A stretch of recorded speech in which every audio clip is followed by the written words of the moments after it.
Bonne dégustation. Les deux mains sur la table, un podcast en immersion avec Fred Ricou. Une série de reportages au cœur des cuisines qui inventent la gastronomie de demain. Je vous emmène à la table de Colette en plein cœur de Paris à la rencontre du chef Jocelyn Marie. Ici, depuis 7 ans, la gastronomie se pense jusqu'au moindre gramme de carbone et chaque assiette pose une question simple: comment continuer à bien manger dans un monde qui se réchauffe ? Je suis entré dans le restaurant en fin de matinée, les cuisines étaient déjà en ébullition et le chef faisait des essais autour d'une asperge. Parce que ça a du goût en fait. On a l'habitude, nous, on va dire occidentaux, riches, où on a plein à manger, on a l'habitude de jeter tout ça, mais en fait, t'as plein de trucs à faire avec ça. L'asperge blanche, t'as besoin d'eau pour la cuire. Et c'est pas comme la verte. La verte, elle a besoin de sécher un peu, enfin tu peux la faire sécher un peu. La blanche, il faut pas qu'elle sèche, sinon elle devient fibreuse et elle est pas bonne. Donc l'objectif, c'est de la cuire, la concentrer, parce que si tu la cuis que à l'eau, bah, en fait elle va pas se concentrer. Et il faut quand même la cuire longtemps. Donc là, je me suis dit, j'utilise les épluchures qu'on met à la poubelle d'habitude et je crée une couche de protection pour éviter qu'elle sèche. Je vais mettre de l'eau, du beurre, j'ai mis du piment. Et en fait, on va fermer hermétiquement, on va le cuire au four. On a une cuisson qui fonctionne comme ça, qu'on fait avec les navets, qui ont à peu près les mêmes propriétés. Et du coup, on va voir. Ça se trouve, ce sera pas bon. Hein. T'as énormément d'essais qu'on fait qui finissent à la poubelle parce que c'est pas bon, quoi. Enfin, on les mange, tu vois, mais c'est ça. Et puis de temps en temps, on trouve des trucs dingues, quoi.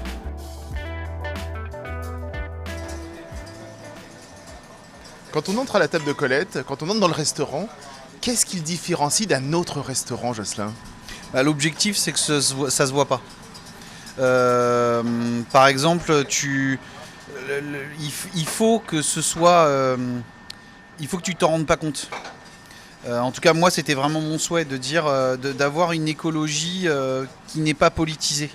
C'est-à-dire, on est militant, certes, mais l'objectif n'est pas de dire aux gens « vous faites mal, nous on fait bien », parce que moi, je trouve ça assez insupportable. Et puis, de toute façon, tu peux pas demander aux gens d'avoir les compétences qu'on a, nous, développées depuis une dizaine d'années, sur le bilan carbone, l'empreinte carbone, sur le respect de la biodiversité, la sélection des producteurs, des fournisseurs et tout ça. Ça fait 10 ans qu'on bosse là-dessus, donc on maîtrise bien le sujet. Donc l'objectif, c'est qu'ils ne se rendent pas compte et que s'ils veulent des informations, on leur transmette. Mais si tu veux, quand tu rentres dans le restaurant, c'est un restaurant classique. Tu as des chaises, des tables, des couverts, des verres, voilà, et que tu ne te rends pas compte que c'est un truc écolo, quoi. Quand on lit le menu à l'entrée, il n'y a pas écrit restaurant éco-responsable, etc. Si. C'est pas le premier truc que tu vois. C'est-à-dire que si tu vas aller chercher l'information, on va te la donner. Mais et ça va passer par, si tu veux, plein de petits détails. Par exemple, l'eau Castali, qui est une eau microfiltrée.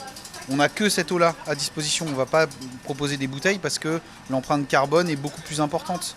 Mais par contre, on va l'offrir pour que le client se dise finalement ça me va très bien, c'est offert, c'est compris dans le menu, c'est une très bonne eau, voilà.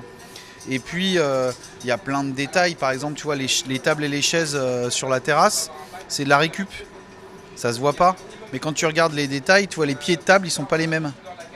Et voilà, c'est des petits détails comme ça où si tu poses des questions on va t'expliquer jusqu'où on est allé, mais si t'en poses pas et que t'es pas là pour ça, t'es juste là pour manger, on va pas venir t'emmerder avec ça, quoi. Jocelyn, toi tu es passé effectivement par de très belles maisons. On t'a appris à l'école il y a peut-être 20-25 ans à peu près à travailler d'une certaine manière. À quel moment toi, ton engagement écologique est-il né ? En fait, quand j'ai travaillé en 2 et 3 étoiles Michelin. Je citerai pas le nom, mais j'ai travaillé dans un 3 étoiles Michelin, un des plus reconnus à Paris. Et ce qui m'a profondément choqué, c'est qu'on était capable d'acheter des barres de ligne qui étaient gros comme ça. Alors ça fait 60-70 cm. C'était des barres de ligne qui valaient déjà 250, 300, voire 400 euros le bar.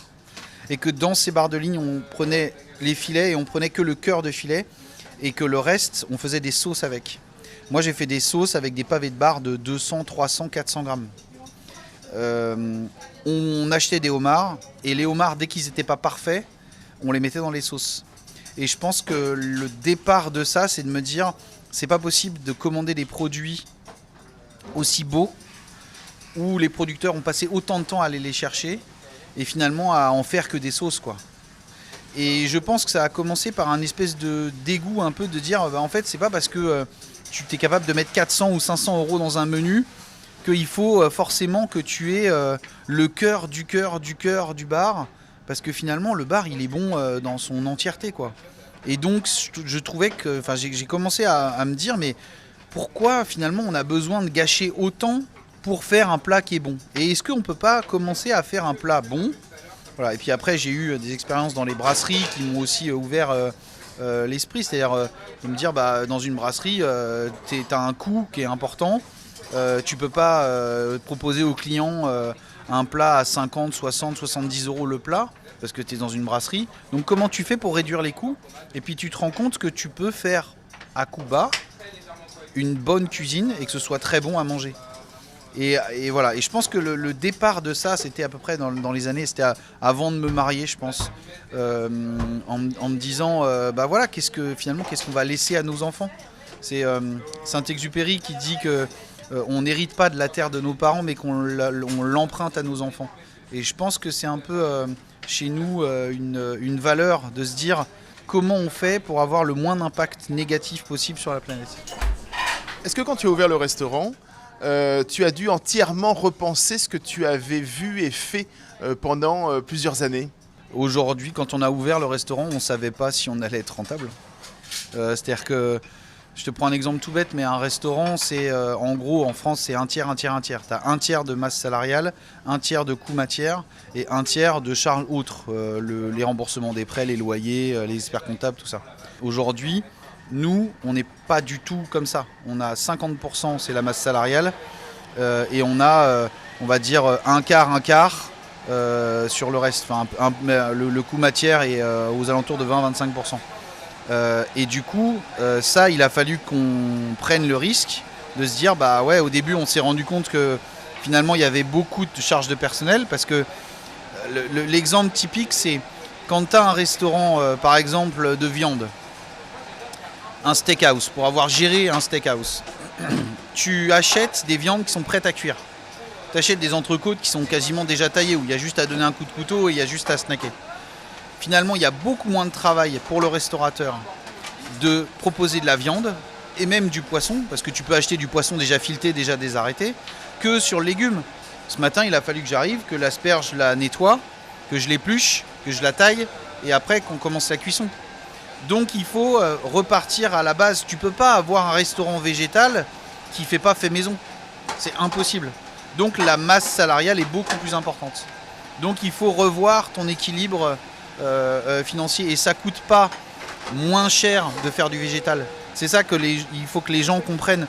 Le végétal, ça coûte le même prix que la viande et le poisson. Tu le payes moins cher à la base, mais tu as beaucoup plus de transformation derrière. Donc finalement, ça te coûte aussi cher. Tu as eu des réflexions effectivement du genre, on va bouffer des graines, quoi. Ce genre de choses-là? Clairement. Il y a deux exemples que je donne. Un jour, j'ai un client qui est un client habitué maintenant, qui était invité par un de ses copains. Et quand il a compris que c'était des légumes, il a fermé la carte avec un bruit assourdissant. Et il a jeté la carte sur la table et il a gueulé « Ah, fait chier des légumes !» Et vraiment, bref. Ça, c'est les traumas de l'enfance, en fait. Ouais, je pense, je sais pas. Ou de la cantine, je sais La pas. cantine. Et donc, on commence à lui amener un premier plat, un deuxième et un troisième. Et au bout du troisième, je viens débarrasser le plat. Il me chope le bras et il me dit « Bon, on va pas se mentir, c'était bon tes conneries. » Il me dit « Moi, il y a deux choses que je peux pas sentir, c'est le brocoli et le chou de Bruxelles. » Et moi, je savais que le plat d'après, c'était un plat autour du brocoli. Et donc, je lui amène le plat, je le pose. Il me regarde, il me fait « Ah ouais, tu te fous de ma gueule, quoi. » Et je lui dis « Écoute, on fait un truc tout simple. Si tu aimes, tu payes. Si tu n'aimes pas, tu payes pas. » Il a mangé son plat. D'une, il a payé. Et de deux, maintenant, c'est un client habitué qui vient souvent avec sa femme et sa fille parce que sa fille est végane, sa femme est plutôt végétale, et qu'en fait, il n'y a que chez nous qu'il peut venir où il sait qu'il va bien manger, il sait qu'il aura une belle bouteille de vin, il sait qu'il y aura le côté gourmandise d'un vrai restaurant gastro, mais où tout le monde, finalement, autour de la table sera content. C'est lui, en fait, la plus belle des récompenses. En fait, c'est ce client, symboliquement, qui est la plus belle des récompenses. Qui sont aujourd'hui les clients qui viennent te voir? Est-ce que justement, ce sont des gens qui eux-mêmes sont engagés, Ou alors des gens qui viennent un peu parce qu'ils ont vu un joli restaurant, se sont dit tiens, la carte est sympa, on va y aller quoi. L'avantage qu'on a, c'est qu'on a un peu de recul. Donc au début, je pense qu'il y a 7 ans, l'écologie, les gens s'en foutaient un peu. Et au début, c'est vrai qu'on a pas mal martelé le message. Et les gens, c'était pas pour ça qu'ils venaient. Et là, en fait, au fur et à mesure des crises climatiques, les gros incendies qu'il y a eu en Californie, il y a eu des grosses vagues de chaleur au Canada. Et au fur et à mesure de ces événements-là, on a des clients qui, eux, rigolent plus du tout et qui vont choisir des restaurants et choisir des voyages parce que c'est éco-responsable et qu'ils ne vont plus revenir en arrière. Parce qu'en fait, ils ont eu tellement peur et ils ont vu leur vie totalement bouleversée par ce dérèglement climatique qu'ils se disent « nous, on ne peut plus faire autrement ». Et du coup, c'est pour ça que c'est important de se dire on essaye de faire des choses pour que l'humanité puisse se pérenniser et rester, c'est protéger le vivant. Et ça, c'est en dehors des clivages politiques. C'est pas de droite ou de gauche, c'est pas d'extrême droite ou d'extrême gauche, c'est juste du bon sens de se dire on préserve l'humain. Je pense que même des gens d'extrême droite peuvent pas dire on s'en fout de l'humain. Enfin, je veux dire, sinon personne ne votera pour eux. Jocelyn, j'aimerais qu'on parle de l'éco-calculateur. C'est écrit sur le menu. Effectivement, là, il y a les premiers clients qui commencent à arriver. Et sur le menu, on dit, voilà, ce menu, ça représente tant... émet tant de grammes de CO2. Il faut savoir qu'un repas moyen français émet 2200 grammes de CO2.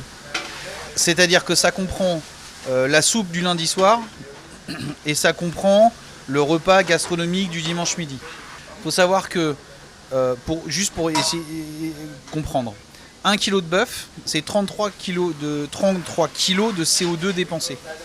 C'est-à-dire 33 kg de gaz à effet de serre qu'on émet dans l'atmosphère. En gros, c'est ça que ça veut dire. Et qui provoque le réchauffement climatique et le dérèglement climatique.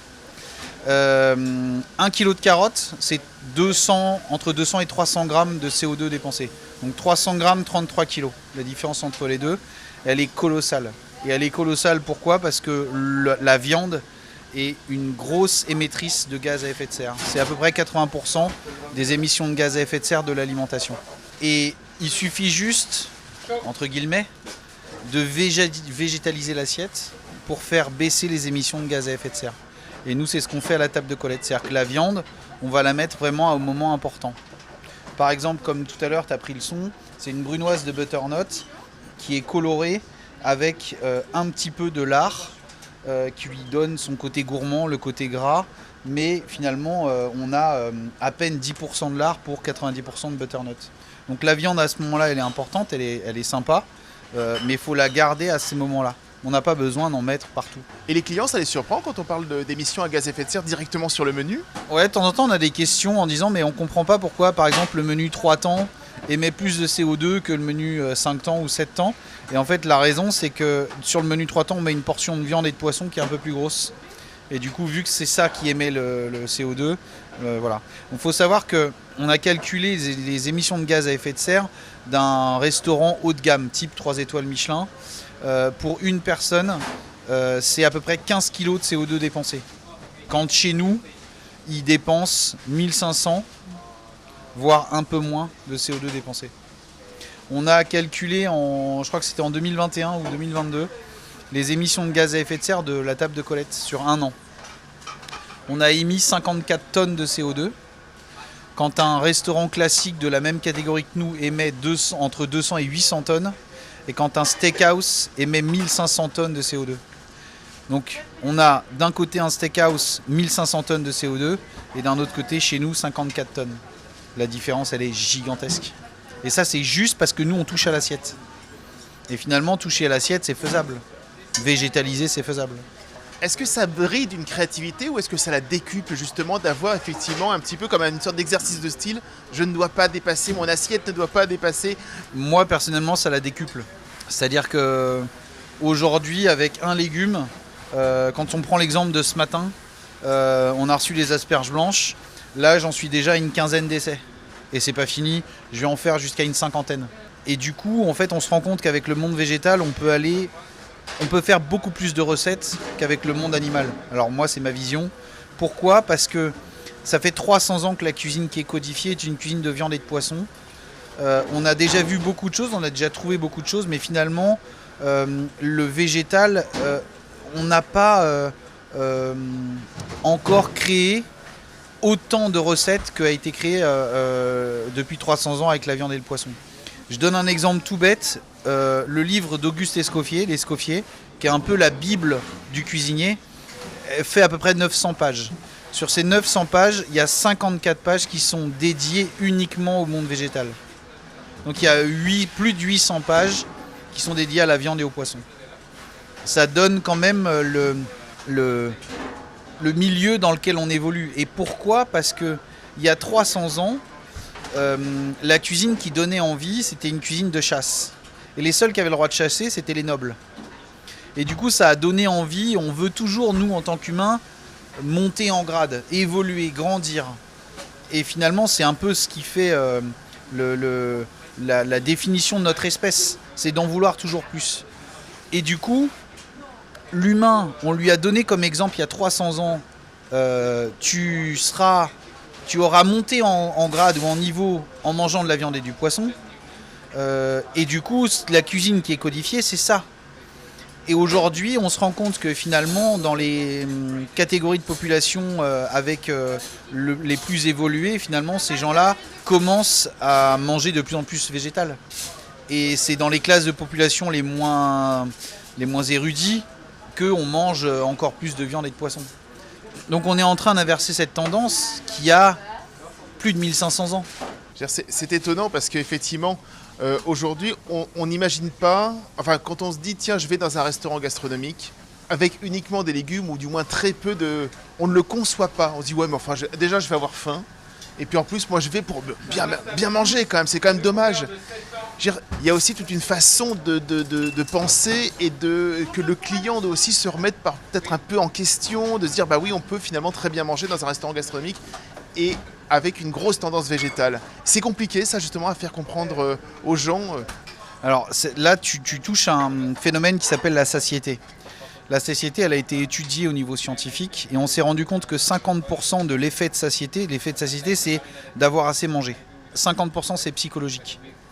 Donc ça veut dire que les gens qui se disent si j'ai pas mon morceau de viande ou mon morceau de poisson, je vais pas avoir assez à manger. C'est une croyance. Et après, moi ce que j'explique, c'est qu'il y a deux catégories, il y a 25% et 25%. Il y a 25% où finalement ça va être d'avoir des féculents. Si dans ton menu tu n'as aucun féculent, en effet tu auras cette sensation de ne pas avoir assez à manger. Une fois que tu as réglé cette problématique de féculents, tu vas avoir une question de puissance de goût. Si je te fais manger 1 kg de moutarde, avant tu vas me dire j'ai trop mangé, j'ai plus faim. Si je te fais manger que du piment très puissant, tu vas me dire j'ai plus faim, j'ai plus envie de manger. Et c'est pas la quantité de ce que tu auras mangé, c'est la puissance du goût que tu auras mangé. Donc du coup, tu as 50% psychologique, et après le reste, c'est une question de féculents et de quantité, de puissance des goûts. Donc quand tu as compris ça, bah après c'est à toi en tant que chef de créer des menus qui sont suffisamment rassasiants. Maintenant, je vais aller m'installer et puis je vais aller vivre le repas. Exactement. Allons-y. Allez. Voilà, je viens de m'installer à ma place.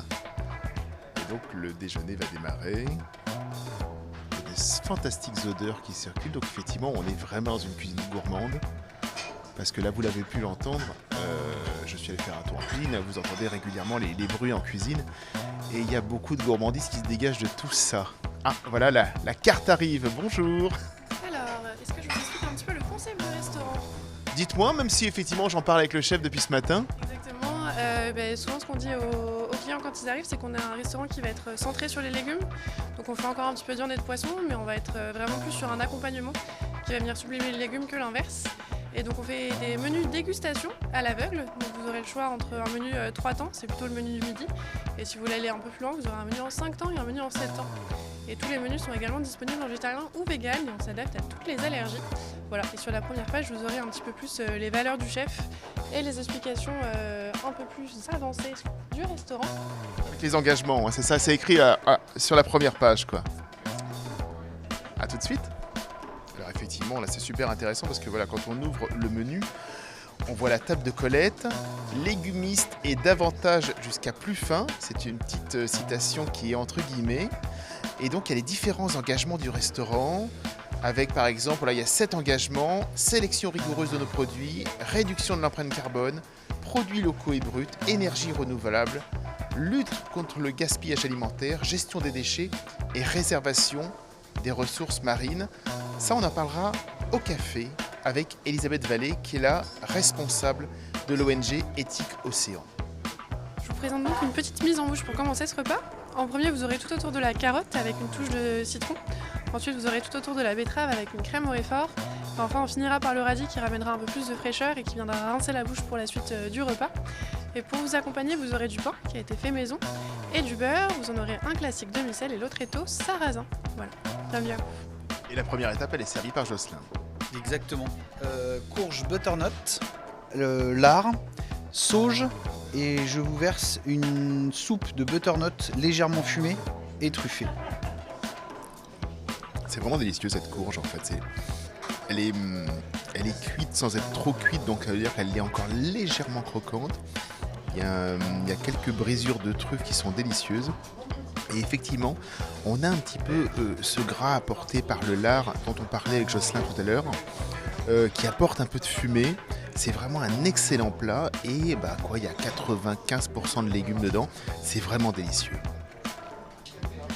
Alors ici, le céleri. Donc au centre de l'assiette, nous avons une pièce de céleri braisé. Pour ce plat, on a essayé de travailler le céleri un petit peu comme une viande. Donc on va retrouver beaucoup d'aspects carnés sur le céleri. Donc elle sera légèrement fumée, un peu comme une pièce de viande au barbecue justement. On a ensuite un jus de céleri, donc pareil, comme un jus de viande, uniquement sur du végétal. C'est un peu ça qu'on essaye aussi d'ouvrir la porte entre guillemets aux viandards, mais en n'utilisant que de légumes. Juste à côté, on aura un crémeux de céleri. Pour un peu casser cette rondeur et cette générosité, on a un gel de céleri branche en pickles. Et juste en garniture, on aura un risotto de céleri à la truffe. C'est un peu l'esprit du restaurant, travailler uniquement le végétal, mais accessible pour tous et toutes. Bonne dégustation. Alors, le poireau, vinaigrette au miso, sauce poireau vin rouge, poudre de poireau et huile de poireau. Et en garniture chez nous, donc le fameux poulpe. Et on en a fait un bourguignon. Allez, je reviens voir le chef. Ça va, Jocelyn, ça se passe bien? C'est surtout à toi qu'il faut demander. Ah, moi je trouve ça délicieux, c'est bien. Là, je discute effectivement avec les gens autour de moi. Il y a une vraie conscience écologique qui fonctionne. Bon, alors là, je pense que la dame est très très impliquée dans toutes ces questions-là. Je crois qu'elle est végane, donc forcément ta cuisine lui parle en fait. Oui, c'est ça. Puis, le gros avantage quand tu bosses le végétal, c'est que tu peux t'adapter beaucoup plus facilement à tout ce qui est allergie, intolérance, et surtout aussi au côté religieux. Sans cochon. En fait, le végétal, c'est universel. C'est œcuménique même. Un truc comme ça. Encore mieux. Bravo. J'aurais dû y penser. C'est une cuisine œcuménique. Est-ce qu'il y a des plats, par exemple, auxquels tu as dû, ou arrêter, ou repenser complètement, version non polluante et éco-responsable? Alors là, c'est la première fois qu'on me la pose cette question. Je pense que c'est surtout toute la démarche que tu as à la base. On peut pas... on peut pas... Quand on crée un plat, tu peux pas te dire... si tu crées un plat autour de la volaille, tu peux pas retirer la volaille et mettre à la place du céleri, ça fonctionne pas. Il faut repartir à la base. Du coup, tu peux pas te dire j'ai transformé ce plat-là. Enfin, moi, ça a jamais marché. C'est vraiment... tu es toujours obligé de repartir à la base parce que chaque produit a des intérêts et des inconvénients. Et le cuisinier, l'objectif, c'est de pousser les intérêts et de gommer les inconvénients. C'est ça, être cuisinier. Et du coup, le fenouil n'a pas les mêmes caractéristiques que la volaille, que le cochon, que la carotte, que la betterave. Et les légumes qui sont vraiment identiques en termes de qualité et de défaut, pour moi, ça n'existe pas. Là, j'ai aussi goûté le poulpe, donc effectivement, dans cette petite cassolette avec quelques morceaux de poulpe. En fait, bon, il y en a il y a 2 cuillères à soupe de poulpe dedans. Il y a une sauce très corsée. C'est assez fantastique. On dirait qu'il y a un peu de chocolat dedans. Il y a un de tes serveurs qui m'a dit pas du tout, mais on dirait qu'il y a du cacao. Ah, il y en a, il m'a dit pas du tout. Secret du chef. Voilà, mais moi j'ai trouvé qu'il y avait du cacao. Je trouvais que ça avait goût de cacao. Très bien. On l'a piqué à la recette de la sauce lièvre à l'Oréal. C'est ça. On lie au chocolat, donc pour garder la profondeur qu'on peut retrouver dans la viande et rejoindre un peu ce côté terre-mer, on utilise du chocolat pour lier en partie la sauce. Mais ça lui donne une puissance, etc. Et c'est vrai qu'à côté, donc, il y avait le poireau, qui est délicieux, mais je veux dire, l'ensemble fonctionne bien. Et effectivement, tu te dis pas, j'ai pas mangé assez de poulpe, quoi, parce que tu as tout ça qui fonctionne, quoi. Parce que tu manges du poireau avant tout. Et le poulpe, il est vraiment là en garniture. C'est-à-dire que c'est pas l'élément principal. C'est la petite note que tu vas avoir en plus pour le côté gourmandise. Le côté salin, parce qu'en plus, c'est presque plus salé, effectivement, que le poireau. Ouais. Donc, c'est ça qui va apporter le côté salé, en fait. Ouais, c'est ça. Et puis surtout, on peut, on va dire, remplacer la garniture plus facilement que de remplacer un légume qui est fait pour un plat. C'est-à-dire que, tu vois, le poireau, tu retires le poulpe et tu mets à la base un croque-monsieur au poireau. Ça change pas ton plat. Parce que l'élément principal, c'est le poireau, c'est ça que tu vends. On va parler un petit peu de saisonnalité.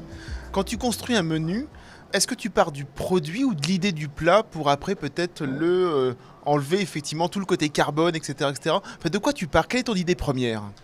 On part du producteur. C'est-à-dire qu'on appelle le producteur et on lui demande, voilà, on a un produit qui va s'arrêter. Qu'est-ce que tu aurais en produit avec telle quantité de telle date à telle date, grosso modo. Lui nous donne une liste de produits qu'il peut fournir et après on attaque les essais. Et une fois qu'on a fait les essais et qu'on a trouvé un plat, on lance le plat. Mais c'est vraiment chez nous, la saisonnalité, c'est plus un choix, c'est-à-dire que c'est une obligation. Il n'y a pas un produit qui rentre chez nous qui n'ait pas de saisonnalité. Après, les saisonnalités évoluent énormément, surtout ces dernières années. Et la saisonnalité est très complexe. C'est-à-dire que, par exemple, les champignons, tout le monde pense, enfin la grande majorité des gens pensent que c'est uniquement l'automne. Les champignons, il y en a toute l'année. Donc on va aussi nous jouer là-dessus. Et puis après, il y a les produits hors saison, type la noisette. La noisette, il n'y a pas vraiment de saisonnalité, c'est un produit sec. Donc en fait, on va combler les manques de la saisonnalité par des produits hors saison. Donc là, l'hiver, c'est vrai qu'on a des pommes, parce que dans les pommiers, il y a les pommes qui sortent, qui sont finalement les pommes un peu primeurs qui sortent à l'automne. Et après, il y a des pommes de garde qui se gardent bien. Et là, on a encore des pommes de qualité, mais ça va s'arrêter assez rapidement. Et puis là, on va attaquer la rhubarbe, la fraise, enfin voilà, des produits comme ça. Ce qu'il faut comprendre, l'importance de la saisonnalité, si on repart sur le côté poids carbone, c'est que, par exemple, 1 kg de fraises, en pleine saison, pleine terre, c'est 300 grammes de CO2 dépensés. 1 kg de fraises hors saison, hors sol, c'est 1300 grammes de CO2 dépensés. Donc en fait, on multiplie par 4, voire 5, quand c'est le bilan carbone du produit, quand c'est hors saison. Je ne sais pas si, comme beaucoup de cuisiniers, le Japon t'inspire, mais au Japon, il y a 72 micro-saisons, et avec différents éléments qui bougent au fur et à mesure. Est-ce que tu sens un peu ton métier comme celui-là, toi aussi? Effectivement, on est 4 saisons, c'est peut-être un peu trop petit. Mais en fait, chaque jour ou chaque déclinaison, cela peut changer et t'apporter effectivement un fruit, un légume, quelque chose de totalement différent. C'est ce que tu me disais avec les champignons. Hein. C'est l'avantage, c'est qu'en fait, là, il peut y avoir 72 saisons de champignons, quoi. 72 nuances de champignons. Alors 72, j'ai pas trouvé 72 moi, mais il y a 2 grosses saisons. Il y a l'été, l'hiver, en gros quand il fait chaud, quand il fait froid. Après il y a le printemps, l'automne, qui rapporte de la complexité. Il y a aussi le début de printemps, la fin du printemps. Donc finalement toutes les saisons peuvent être découpées encore en 2. J'avoue que moi je m'arrête à peu près là. Et la vraie problématique qu'on a à cause du dérèglement climatique, c'est que ces saisonnalités-là bougent. C'est-à-dire que, par exemple, l'asperge, là, sort très tôt. Moi, quand j'ai commencé le métier, l'asperge, c'était pas avant avril. Finalement, fin février, on commençait limite à avoir des asperges. Donc nous, on essaye de aussi prendre le produit au cœur de la saison. C'est-à-dire que, alors, tu as des produits en tout début de saison qui sont magnifiques et qui finalement baissent en qualité avec l'avancée en saison. Et puis après, tu as les produits aussi qu'il ne faut pas prendre au début de saison. Je pense notamment au topinambour. Le topinambour, en tout début de saison, il a un acide qui s'appelle l'acide inulique et qui fait qu'on digère mal le topinambour. Et cet acide réduit avec le temps. Et quand on le prend en janvier, février, il a beaucoup moins d'acide inulique et du coup, on le digère beaucoup mieux. Donc il y a aussi cette notion-là de connaissance du produit finalement aussi de la saisonnalité de ce produit qui évolue en fonction du temps, des températures. Voilà.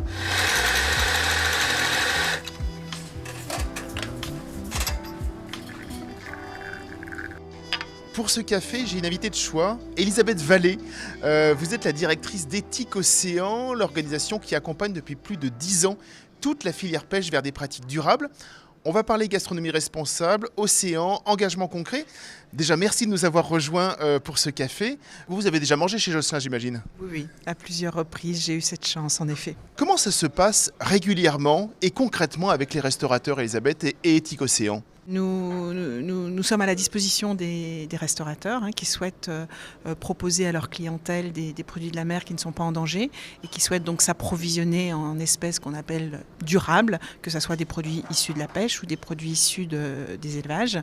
Et donc notre rôle, c'est de les informer sur l'état de la ressource, leur indiquer les espèces qui sont en bon état. Notre rôle, c'est de les informer sur l'état de la ressource, sur la base des données scientifiques les plus récentes, puisque les évaluations scientifiques sont révisées chaque année. Donc nos outils, notre accompagnement s'adapte aux données scientifiques, parce que c'est vraiment important d'écouter la science par rapport à tous ces sujets. Et nous établissons des recommandations d'achat, donc sur base des données scientifiques. Donc en fait, on aide les restaurateurs à faire les choix les plus durables, que ce soit en matière de pêche ou en matière d'élevage. En matière de produits sauvages, on les aide à identifier, déjà à mieux connaître les ressources de la mer, parce que ce sont souvent des ressources mal connues. On parle de thon, de quelle espèce de thon il s'agit, puisqu'il y a plusieurs espèces, plusieurs provenances, plusieurs enjeux environnementaux propres à chaque espèce.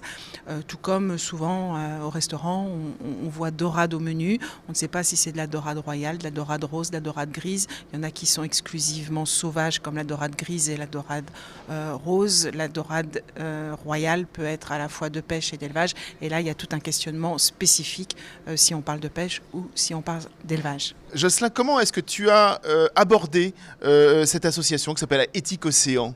On s'est rencontrés il y a très longtemps via Christophe Lavelle. Le chercheur, effectivement, au CNRS. Exactement. Mon petit Christophe, qu'on salue d'ailleurs.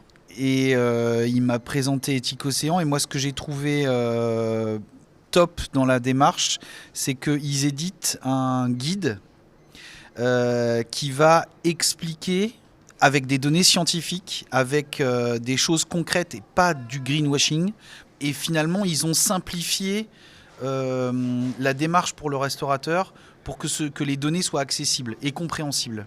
Le guide des espèces va donner énormément d'informations aux restaurateurs sur la zone de pêche, sur les espèces qui sont parfois menacées. C'est ça. Le plus important, moi, ce que j'ai appris, ce que Elisabeth m'a appris, c'est que le plus important, c'est l'espèce choisie dans la zone de pêche. Parce qu'il va y avoir... les poissons, ils sont assez... ils restent dans leur territoire. Enfin, pas tous, on ne fait pas de généralité, mais en tout cas, il y en a qui restent dans leur territoire. Et du coup, il faut voir le stock de ce poisson dans ce territoire-là. Aujourd'hui, quels sont les réflexes que les chefs, justement, devraient changer en priorité ? Les réflexes à changer, c'est surtout vérifier la provenance et quelques informations majeures au moment de la commande avec leur propre fournisseur.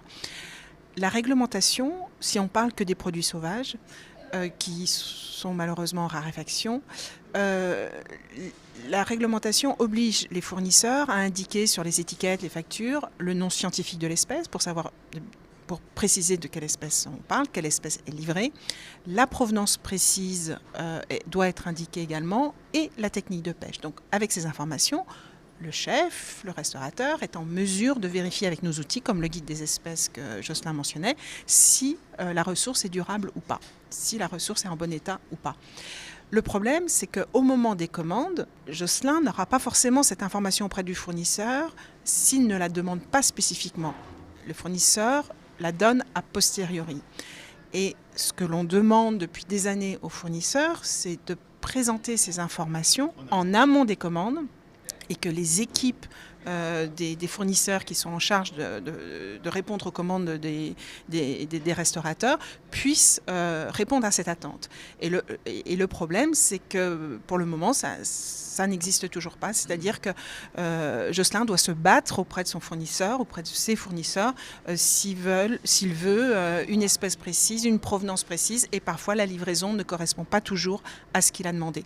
Est-ce qu'il y a des espèces qu'on devrait arrêter de servir ? Là, par exemple, à midi, on a eu du poulpe qui est délicieux. Je dois le dire, effectivement, merci beaucoup Josselin. Le poulpe, effectivement, parfois, on a vu, il y a 1 ou 2 ans, des chefs qui disent « Ah, moi, j'arrête le poulpe, etc. etc. » On doit arrêter le poulpe, par exemple ? Alors, actuellement, le poulpe qui provient du golfe de Gascogne est en bon état. La population est en bon état et il est pêché de manière durable, c'est-à-dire qu'on prélève ce que les scientifiques recommandent de prélever, donc il n'est pas en surpêche. La spécificité du poulpe, c'est qu'il a un cycle biologique court de quelques années, donc il est très sensible aux changements environnementaux qui peuvent subvenir d'une année sur l'autre.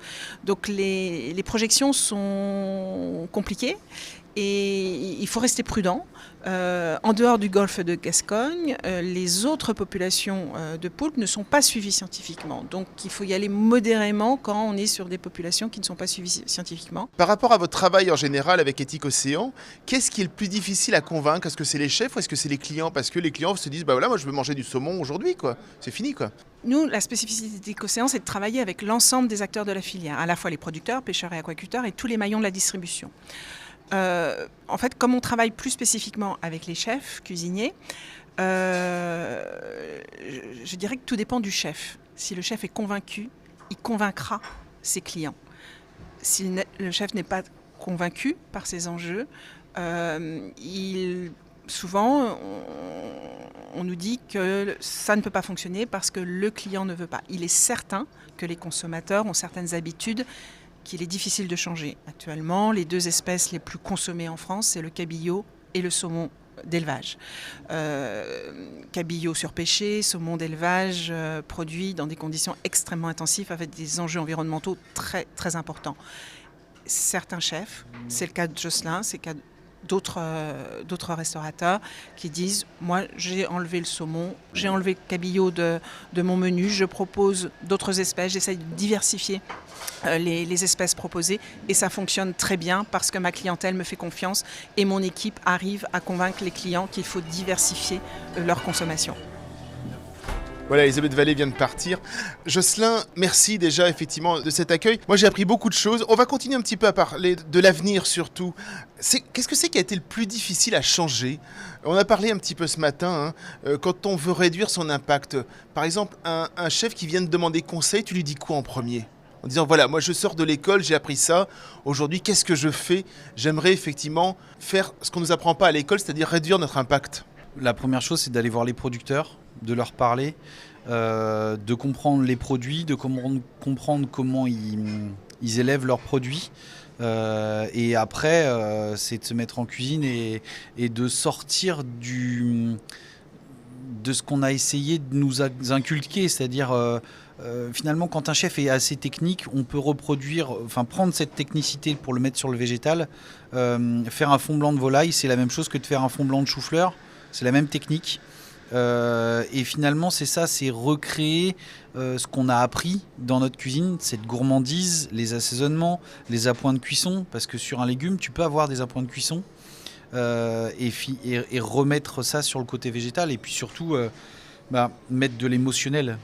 C'est ça qui est important. Dans 10 ans, à quoi ressemblera, tu penses, la cuisine responsable ? Est-ce que tu penses qu'on l'appellera juste la cuisine ? Est-ce que c'est aujourd'hui la bascule ? Pour ça, il faut que je donne quelques chiffres.